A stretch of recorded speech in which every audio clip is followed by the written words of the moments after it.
ಕಾಂಗ್ರೆಸ್ ಪಕ್ಷದಲ್ಲಿ ಏನೂ ಸರಿಯಿಲ್ಲ. ಈಗಾಗಲೇ ಶಶಿ ತರೂರ್ ಅಂತೂ ಪದೇ ಪದೇ ಕಾಂಗ್ರೆಸ್ ಅನ್ನ ಕೆಣಕ್ತಾರೆ. ಇದೀಗ ದಿಗ್ವಿಜಯ್ ಸಿಂಗ್ ಕೂಡ ಅಖಾಡಕ್ಕೆ ಧುಮುಕಿದ್ದಾರೆ. ಕಾಂಗ್ರೆಸ್ಗೆ ಕಂಡು ಕೇಳಿರಿದಂತ ಮುಜುಗರಕ್ಕೆ ದೂಡಿದ್ದಾರೆ.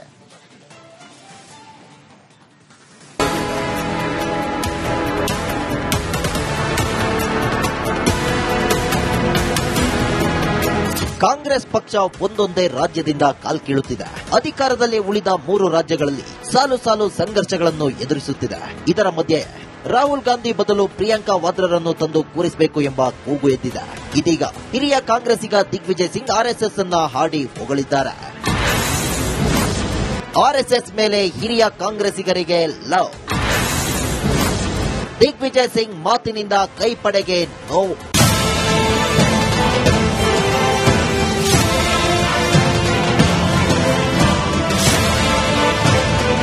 ಆರ್ಎಸ್ಎಸ್ ತನ್ನ ಕಾರ್ಯಕರ್ತರನ್ನ ಮುಖ್ಯಮಂತ್ರಿ ಮತ್ತು ಪ್ರಧಾನಮಂತ್ರಿಯಂತಹ ಉನ್ನತ ಹುದ್ದೆಗಳಿಗೆ ಬೆಳೆಸುವ ಸಾಮರ್ಥ್ಯ ಹೊಂದಿದೆ. 1990ರ ದಶಕದ ಒಂದು ಹಳೆಯ ಚಿತ್ರವನ್ನ ಹಂಚಿಕೊಂಡ ದಿಗ್ವಿಜಯ್ ಸಿಂಗ್ ಯುವ ನರೇಂದ್ರ ಮೋದಿ ಅಡ್ವಾಣಿ ಮುಂದೆ ನೆಲದಲ್ಲಿ ಕುಳಿತಿದ್ದಾರೆ.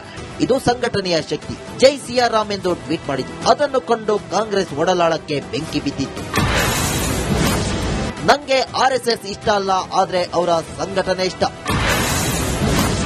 ಉರಿಯೋ ಬೆಂಕಿಗೆ ಪೆಟ್ರೋಲ್ ಸುರಿದ ದಿಗ್ವಿಜಯ್.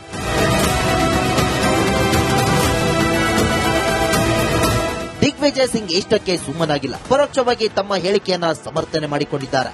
एक ऐसी संस्था जिसका पंजीयन नहीं है वो आज देश में इतनी शक्तिशाली हो गई कि देश का प्रधानमंत्री, प्रदेश के प्रधानमंत्री लाल किले से कहते हैं कि ये विश्व का सबसे बड़ा एनजीओ है।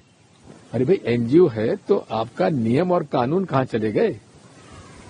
लेकिन इनकी संगठन क्षमता का मैं प्रशंसक हूं। दिग्विजय सिंह पर बैट बीसीदा तरूर। जी मैं भी चाहता हूं कि हमारे संगठन जरा सा मजबूत हो और हमारे संगठन के अंदर तो डिसिप्लिन होना ही चाहिए, ये तो लॉजिकल है।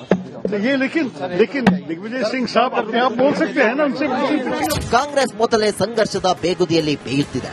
ಇದೀಗ ದಿಗ್ವಿಜಯ್ ಸಿಂಗ್ ಹೇಳಿಕೆ ಕಾಂಗ್ರೆಸ್ ಪಕ್ಷದಲ್ಲಿ ಒಂದು ದೊಡ್ಡ ರಾಜಕೀಯ ಚರ್ಚೆಯನ್ನ ಹುಟ್ಟುಹಾಕಿದೆ.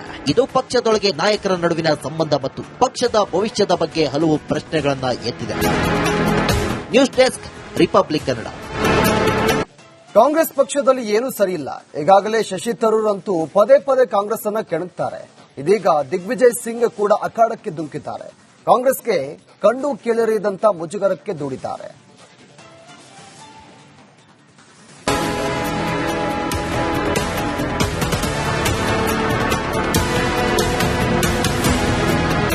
ಕಾಂಗ್ರೆಸ್ ಪಕ್ಷ ಒಂದೊಂದೇ ರಾಜ್ಯದಿಂದ ಕಾಲ್ಕೀಳುತ್ತಿದೆ. ಅಧಿಕಾರದಲ್ಲಿ ಉಳಿದ 3 ರಾಜ್ಯಗಳಲ್ಲಿ ಸಾಲು ಸಾಲು ಸಂಘರ್ಷಗಳನ್ನು ಎದುರಿಸುತ್ತಿದೆ.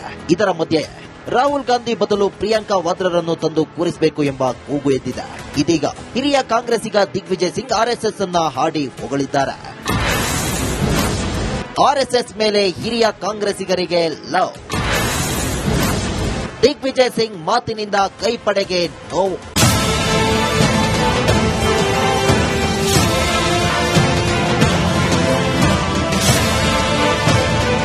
ಆರ್ಎಸ್ಎಸ್ ತನ್ನ ಕಾರ್ಯಕರ್ತರನ್ನ ಮುಖ್ಯಮಂತ್ರಿ ಮತ್ತು ಪ್ರಧಾನಮಂತ್ರಿಯಂತಹ ಉನ್ನತ ಹುದ್ದೆಗಳಿಗೆ ಬೆಳೆಸುವ ಸಾಮರ್ಥ್ಯ ಹೊಂದಿದೆ. 1990ರ ದಶಕದ ಒಂದು ಹಳೆಯ ಚಿತ್ರವನ್ನ ಹಂಚಿಕೊಂಡ ದಿಗ್ವಿಜಯ್ ಸಿಂಗ್ ಯುವ ನರೇಂದ್ರ ಮೋದಿ ಅಡ್ವಾಣಿ ಮುಂದೆ ನೆಲದಲ್ಲಿ ಕುಳಿತಿದ್ದಾರೆ. ಇದು ಸಂಘಟನೆಯ ಶಕ್ತಿ. ಜೈ ಸಿಯಾರಾಮ್ ಎಂದು ಟ್ವೀಟ್ ಮಾಡಿದ್ರು. ಅದನ್ನು ಕಂಡು ಕಾಂಗ್ರೆಸ್ ಒಡಲಾಳಕ್ಕೆ ಬೆಂಕಿ ಬಿದ್ದಿತ್ತು. ನಂಗೆ ಆರ್ಎಸ್ಎಸ್ ಇಷ್ಟ ಅಲ್ಲ, ಆದ್ರೆ ಅವರ ಸಂಘಟನೆ ಇಷ್ಟ. ಉರಿಯೋ ಬೆಂಕಿಗೆ ಪೆಟ್ರೋಲ್ ಸುರಿದ ದಿಗ್ವಿಜಯ್.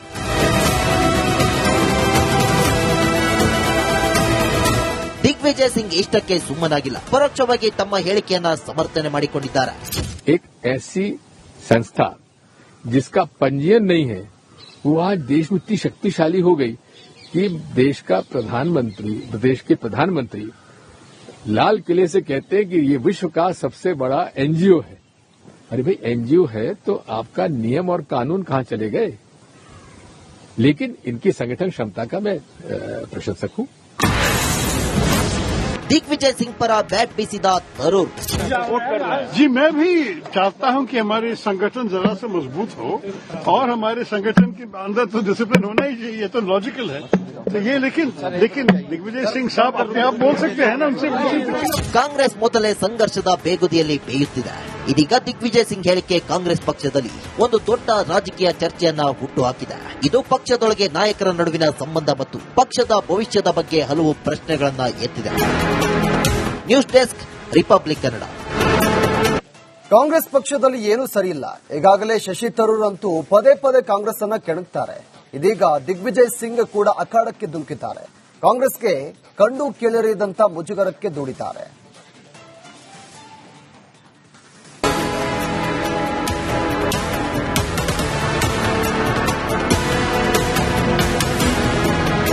ಕಾಂಗ್ರೆಸ್ ಪಕ್ಷ ಒಂದೊಂದೇ ರಾಜ್ಯದಿಂದ ಕಾಲ್ಕೀಳುತ್ತಿದೆ. ಅಧಿಕಾರದಲ್ಲಿ ಉಳಿದ 3 ರಾಜ್ಯಗಳಲ್ಲಿ ಸಾಲು ಸಾಲು ಸಂಘರ್ಷಗಳನ್ನು ಎದುರಿಸುತ್ತಿದೆ. ಇದರ ಮಧ್ಯೆ ರಾಹುಲ್ ಗಾಂಧಿ ಬದಲು ಪ್ರಿಯಾಂಕಾ ವಾದ್ರಾರನ್ನು ತಂದು ಕೂರಿಸಬೇಕು ಎಂಬ ಕೂಗು ಎದ್ದಿದೆ. ಇದೀಗ ಹಿರಿಯ ಕಾಂಗ್ರೆಸ್ಸಿಗ ದಿಗ್ವಿಜಯ್ ಸಿಂಗ್ ಆರ್ಎಸ್ಎಸ್ ಅನ್ನ ಹಾಡಿ ಹೊಗಳಿದ್ದಾರೆ. ಆರ್ಎಸ್ಎಸ್ ಮೇಲೆ ಹಿರಿಯ ಕಾಂಗ್ರೆಸ್ಸಿಗರಿಗೆ ಲವ್. ದಿಗ್ವಿಜಯ್ ಸಿಂಗ್ ಮಾತಿನಿಂದ ಕೈಪಡೆಗೆ ನೋವು.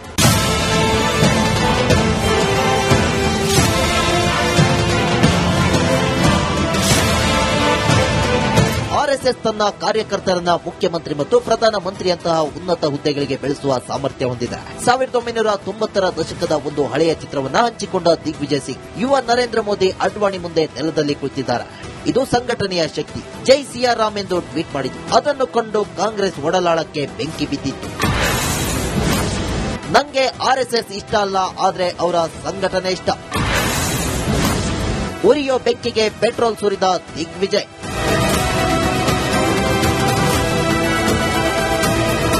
ದಿಗ್ವಿಜಯ್ ಸಿಂಗ್ ಇಷ್ಟಕ್ಕೆ ಸುಮ್ಮನಾಗಿಲ್ಲ. ಪರೋಕ್ಷವಾಗಿ ತಮ್ಮ ಹೇಳಿಕೆಯನ್ನ ಸಮರ್ಥನೆ ಮಾಡಿಕೊಂಡಿದ್ದಾರೆ. एक ऐसी संस्था जिसका पंजीयन नहीं है, वो आज देश में इतनी शक्तिशाली हो गई कि देश का प्रधानमंत्री, प्रदेश के प्रधानमंत्री लाल किले से कहते हैं कि ये विश्व का सबसे बड़ा एनजीओ है. अरे भाई, एनजीओ है तो आपका नियम और कानून कहां चले गए? लेकिन इनकी संगठन क्षमता का मैं प्रशंसक हूं. दिग्विजय सिंह पर बैट बीसीद तरूर. जी, मैं भी चाहता हूं कि हमारे संगठन जरा सा मजबूत हो और हमारे संगठन के अंदर तो डिसिप्लिन होना ही चाहिए, तो लॉजिकल है. तो ये लेकिन दिग्विजय सिंह साहब अपने आप बोल सकते हैं ना, उनसे ಕಾಂಗ್ರೆಸ್ ಮೊದಲೇ ಸಂಘರ್ಷದ ಬೇಗುದಿಯಲ್ಲಿ ಬೇಯುತ್ತಿದೆ. ಇದೀಗ ದಿಗ್ವಿಜಯ್ ಸಿಂಗ್ ಹೇಳಿಕೆ ಕಾಂಗ್ರೆಸ್ ಪಕ್ಷದಲ್ಲಿ ಒಂದು ದೊಡ್ಡ ರಾಜಕೀಯ ಚರ್ಚೆಯನ್ನ ಹುಟ್ಟುಹಾಕಿದೆ. ಇದು ಪಕ್ಷದೊಳಗೆ ನಾಯಕರ ನಡುವಿನ ಸಂಬಂಧ ಮತ್ತು ಪಕ್ಷದ ಭವಿಷ್ಯದ ಬಗ್ಗೆ ಹಲವು ಪ್ರಶ್ನೆಗಳನ್ನ ಎತ್ತಿದೆ. News desk, Republic Kannada. Congress ಪಕ್ಷದಲ್ಲಿ ಏನೂ ಸರಿಯಿಲ್ಲ. ಈಗಾಗಲೇ ಶಶಿ ತರೂರ್ ಅಂತೂ ಪದೇ ಪದೇ ಕಾಂಗ್ರೆಸ್ ಅನ್ನ ಕೆಣಕ್ತಾರೆ. ಇದೀಗ ದಿಗ್ವಿಜಯ್ ಸಿಂಗ್ ಕೂಡ ಅಖಾಡಕ್ಕೆ ಧುಮುಕಿದ್ದಾರೆ. ಕಾಂಗ್ರೆಸ್ಗೆ ಕಂಡು ಕೇಳಿರಿದಂತ ಮುಜುಗರಕ್ಕೆ ದೂಡಿದ್ದಾರೆ.